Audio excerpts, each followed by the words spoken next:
Hey Monsters, we have a special Q&A episode for you today. We asked everybody on social media to send in questions that they would want to hear answered by us about us. And we were expecting to get sort of some personal questions since we made it an AMA format, but y'all are real spooky and we only got murder questions, so I guess that's what you want to hear. So go ahead, if you haven't already, like and subscribe to our video so you don't miss any of our episodes, and let's get started with the murder talk.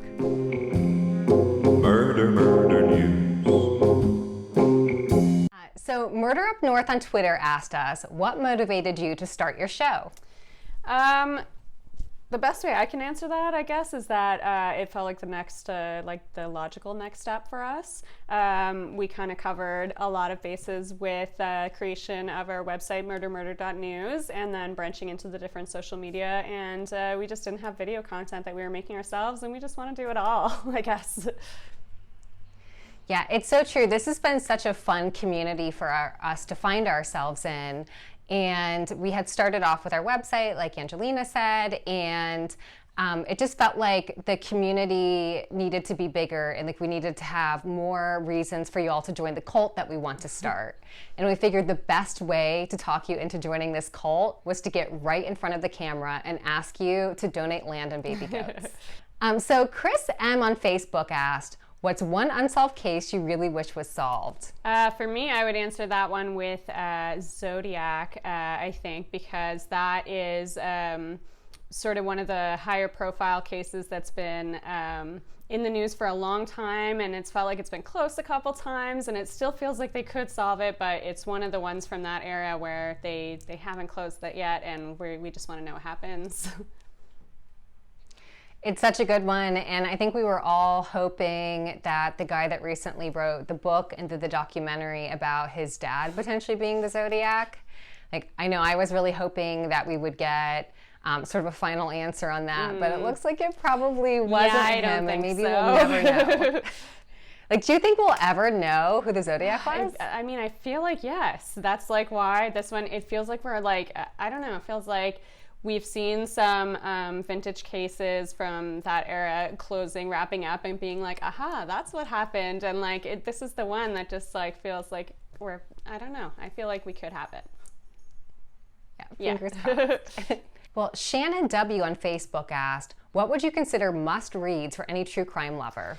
My top recommendation would have to be I'll Be Gone in the Dark. The story, of course, this is another one of those vintage cases that went on for a long time unsolved, and it was really amazing to see that one come to a close, and it came to a close like shortly after the book was released, and also the author of the book passed away like close to the end of the book writing process, so it got released like posthumously as well, and the story surrounding all of that, as well as the stories of the crimes, and then like the finding the guide, like it was just really amazing story.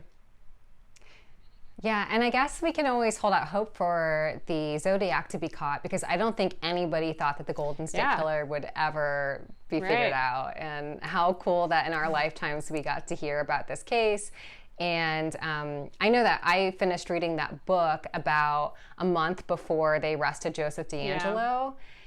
Or I'm sorry, actually I think it was a couple days before, and it was such an exciting time to have just finished it, and it's this disbelief of like, is it really him? Like, did they really catch him? Michelle would be so proud. It's like, this is happening before our eyes. Awesome.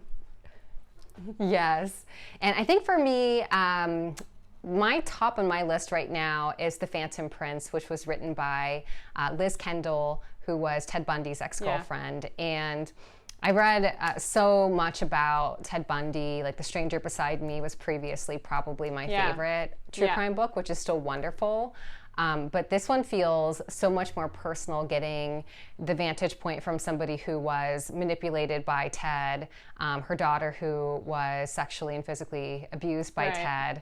And it's just such a fascinating story. And aside from getting the stories about Ted Bundy, you really get to see how Liz has coped with dealing with the fact that she dated one of the most famous serial killers of all time, and like coming to terms with knowing it was him, by knowing she was manipulated, by feeling like a victim, by feeling like she couldn't feel like a victim, and she comes out on it the other side, I think, in such a positive place. Like, I just think she's such a cool person. I totally agree, and I think that one's a great choice too, because of recently being re-released with a forward and afterward and a section from her daughter, and that just really like paints the full picture, like how they feel about it today, even how this affected the entire course of their lives, and yeah, super good choice.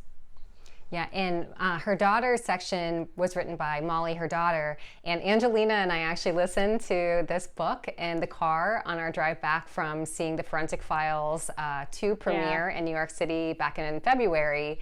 And Angelina's driving. I'm like sobbing, crying during her chapter. Like it was such a great bonding experience. Yeah, it was a great time. Yeah. Okay, well, our next question comes from Ellie B on Facebook. Are there any solved cases that have ended with convictions where you aren't sure they got the right person? Yeah, for me, I'd have to say for the Atlanta child murders or the Atlanta monster guy, they pegged Wayne Williams, who I feel like he might have contributed to some of the murders going on at the time, because there were a lot, but I don't think he was the guy, the serial killer killing everyone, who, like all those children at that point in time. I think there's still someone who we need to, yeah. I don't think it was him, certainly not for all of the murders either, and I would really love to have some clarity on that too. I'm glad the case is getting more attention with the Atlanta Monster podcast recently, and then the HBO show, which was fantastic too. Mine is the Curtis Flowers case, and I think that most people outside of the really racist DA in Mississippi believe that he's not guilty of the crimes that he was accused of and convicted of 6 times.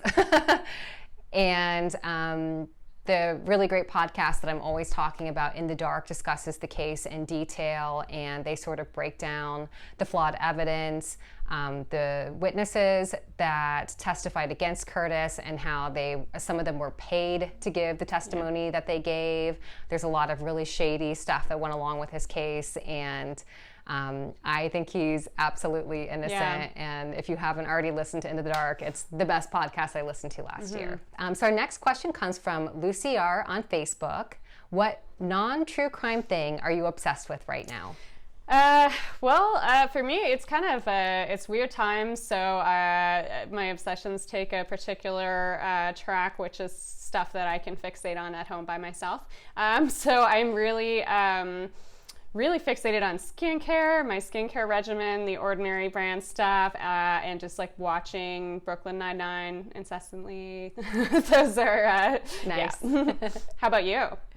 That's awesome. I've been really wanting to get my skincare back in alignment because I travel so much, and I'm a big believer in facials and taking care of your skin, and I travel so much that it's sort of hard to find a good esthetician from city to city like every few months.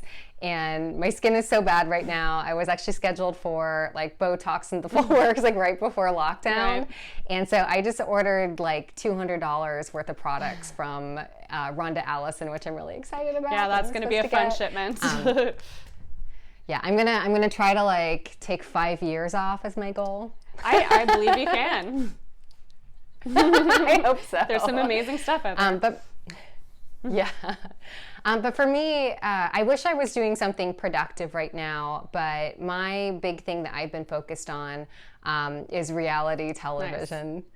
And watching like anything from The Circle to Too Hot to Handle, and I just started Vanderpump Rules the other day, and it's just like so vapid and fantastic, and the exact distraction I need. Yeah, it's really the perfect thing to take you into another world entirely. Just like none of those thoughts are on my mind, what they're going through. Great. That's right. Well, our next question comes from Scoot D on Facebook. Ghosts, real or no? That's a yes for me, but with a kind of a catch. I'm not sure that I believe that people just pass away and then become ghosts and haunt you for eternity or whatever. I think there's some sort of energy that gets trapped, though, that comes from us. And yeah, I've had enough encounters to feel like there's something there. So. Yeah, I think 100%. And I'm the same way. Like, I'm a person mostly of science, but I'm a Taurus, so that line can be blurred sometimes. I also get into some hippie things. I don't know exactly what form I believe they take. I don't know exactly how they exist or why they exist, but I do believe that there are spirits, and I've definitely had ghost encounters. Nice. Well, that brings us to our next question from Genevieve D on Facebook. Tell us about your spookiest incident. All right, so we're gonna go ghost story with this, I guess. We're already headed in that direction, so I might as well. Yes, I love ghost stories. I got Let's a good do ghost it. story. I was visiting some family in Newfoundland with an ex-boyfriend years ago, and we were staying in their weird old 100-year-old house, which was a really cool spot. It was so vintage. It had like servants' quarters and back hallways and stuff like that. It was really cool. Oh my fascinating God, spot. I would love to stay Yeah, there. we were actually staying in the trailer outside because they had like a big family thing. So there was like 10 people sleeping over. So every bedroom's filled, and we were just like out in the trailer watching movies and stuff. We came in for like a break, pee break, grab water, whatever. So we went our separate ways. And then when I came back to meet him, I had seen something sort of out of the corner of my eye, but I didn't think anything of it. I just felt sort of casual, and I said, who was downstairs? And he was super on edge. He was just like, oh my God, what do you mean? Like, what are you talking about? How do you know? And I was like, I mean, I don't know. I just saw like legs and a nightgown going up the stairs, and he was like, legs? Like, where was the rest of them? And I was still kind of sleepy, so I never really questioned that in my mind, but I was like, you know what, that's a good question. So then I was spooked, and we just had this vibe of like feeling some weird tension in the air, and we couldn't go back to sleep, but we're back outside. The next day I decided to bring it up, and the family said that the next door neighbor, who had been this old lady, was obsessed with their house, and just like in the snow, like this was like this bright purple house, and she was like, oh, it's like a shining beacon in the snow. I love looking at your house and stuff like that. And then she passed away, and I was like, it's certainly this lady. And the rest of the family agreed with me. They were like, yeah, we've been feeling some weird things, and there was something there. Wow. Wow, that's amazing. And also, like, who wears a nightgown? That's the other thing. It's like, that was definitely an old-timey ghost. Like other than Johnny Rose on right. Yeah, that's one. Ebenezer Scrooge, Johnny Rose, it's a specific and set. this ghost. Old-timey ghost. Well, my ghost story comes from when I was living in Austin, Texas, years ago. I had just moved into a house by myself for the first time, and it was my very first time living by myself. So I was excited to like get in and decorate it and organize it however I wanted. And my best friend Nicole came to visit me from Florida because I'm sloppy. I don't see a pattern of organization for where my things should go, even though I want them to be organized. And she's a Capricorn, and like everything's always like filed and labeled and whatever. So she came to like help like tidy up and unpack and like help me decorate. And the first night she was there, we had like boxes everywhere. The kitchen's a mess. Like everything's a disaster. Like we go to bed for the night, and I'm sleeping in my room and she's sleeping in a spare room. And we both wake up in the middle of the night to the sound of our cabinets in the kitchen banging. And I have a cat, Osiris, who's just a total pest. Like he always gets the night crazies and is like terrorizing the entire house. So I'm assuming it's Osiris and that he's trying to get food out of the cabinet. So I like go out to the kitchen to scare him off the counter, and he's nowhere to be seen. I'm still assuming it's the cat, no big deal, like he's probably hiding under something. And when I go back to go to bed, Nicole pokes her head out the door and she's like, what was that? And I was like, I think Osiris is trying to get the food, I don't know, like whatever. And she like opens her door wide and she's like, he's been asleep in here with me the entire time. Oh no. So we're both like really creeped out, but we go back to sleep. And while I'm sleeping, I have a dream that I'm again awoken by sounds in the hallway, like outside my door. And I open my door in my dream, and there's this kid that's maybe like 13-ish years old in old-timey clothes and suspenders. And he's like digging through my boxes in the hallway, and he goes to pick up this like big trombone, like this big instrument case, which like I don't have any instrument cases, so I have no idea why there's this instrument case in the hall. And he picks it up, and he senses my presence, and he like goes to like turn around and like swing around with it to hit me in the head. And I duck, and like as this is all happening, my dog, who's like asleep in bed with me, starts barking and runs out to the hallway and runs right through him. Oh my God. So okay, creepy. so more old-timey ghosts for one thing. Yes, it's got to be an old-timey ghost. Like I would like to see some modern ghosts, I'm not gonna lie. But like, so the next morning I'm chit-chatting with Nicole, and I'm like, oh my gosh, I had the scariest dream after we heard the banging in the kitchen last night.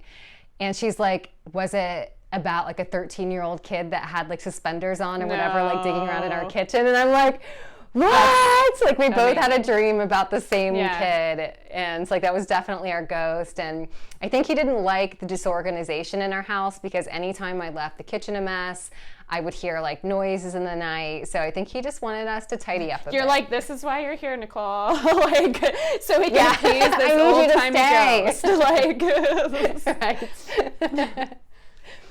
Our next question comes from Parissa P on Facebook. If you could find something hidden in the walls, what would you want it to be? Oh, definitely someone's diary, because that would be the most information that you could get from something, plus like the most like interesting personal connection to like someone that doesn't exist anymore. That would be like the coolest thing to find. That's such a good answer, because in real life, if you found somebody's diary, you know, like say it's somebody in your house, like when you're growing up and you're a kid and it's like a brother or sister kind of thing, you can't read it because that's wrong, and you know that like morally that's wrong to invade somebody's thoughts. But if you find a diary hidden in the wall, it's like that's like, yours. It has to be how read. it works. Yeah. 100%. That's a really good one. I was going to say something lame like money or jewelry. Oh, money or would definitely be a good option. Yeah. That'd be great. $20,000 is what I would like to find. I'd be scared though if that happened. I'd be like, that someone's coming for this. Like, True. And I'm in a group on Facebook that is called Hidden Things in Walls. Yeah.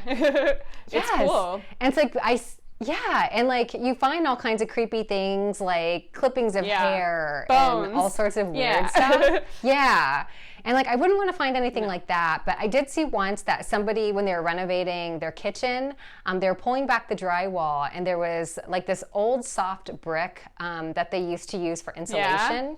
And there were cat paw prints in the brick from like the 1800s. Ooh, like 1800 kitties were like walking in this brick, and now this person gets their little cute paw prints. That's awesome. I saw somebody who was pulling up the floor and found an indoor pool. That's crazy. Okay, I'm changing my answer to indoor pool. I love it. Well, our next question comes from Fanny Dee on Facebook. As a true crime fan, do you feel protected by your pets? Okay, so oddly, my answer is yes to this question. And that's odd because I have two tiny cats, and the one that I feel the most protected by is so shy also, but she's also just like fierce when she wants to be. Like when I first found her and she was this tiny like feral kitten, I was too afraid to pick her up. She's just like with her spitting and like clawing the air. I was like, oh man, no, I'm not going anywhere near this thing. So I feel like she might have a little defense. I totally believe that your cats would protect you against anything. Like they're tough, but they're sweet. Like they're like the prettiest little tiny petite cats you've ever seen, but I think they're tough. For me, I have a 5-year-old Pomeranian, and he's just a wild child. Like he barks at everything. If somebody broke in here, he would 100% try to kill them, and he would stop at nothing until they were dead, or he was dead, like one or the other. Cool. So that's a yes. For sure. And up until about a year ago, I had a pit bull, and she just passed away about a year ago. She was 14. And I found her when I was living in Columbus, Ohio, in a dumpster behind my apartment. And we were like, it was love at first sight. We were together for 14 years. She's definitely the love of my life. Don't tell my husband. And she was like definitely my protector. And in fact, when I was living for a while in Rosarito, Mexico, somebody tried to break in. And we had like our sliding glass door to like our backyard, which had a gate around it, open for our dogs to go in and out.